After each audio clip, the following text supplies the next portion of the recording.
Guys, welcome back. मी रितू आणि मिरच्या बघून काय वाटतंय तुम्हाला? मिरच्यांची भाजी बनवते. तर सगळ्यात पहिले मी अशा मिरच्या घेतल्या, हिरव्यावाल्या कट करून. त्या थोड्या कमी तिखट असतात. त्यानंतर कढईत त्या बिना तेल टाकता असं हे करून घेतलं, थोडंसं सॉटे कारण त्यातलं पाणी निघून जायला. त्यानंतर थोडं तेल टाकून मीठ टाकलं.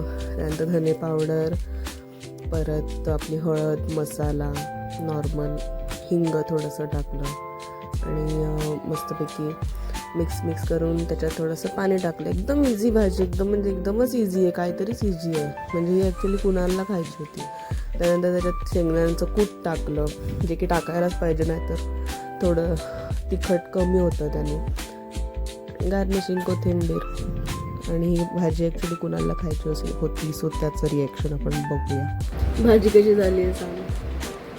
भाजी एक नंबर झाली आहे भाई, लाजवाब, एकदम ओरिजिनल टेस्ट.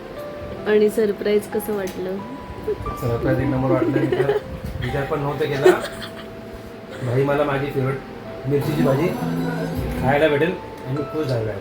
बघून माझं पोट भरलं आहे. खाऊन तर अजून येडा बघा.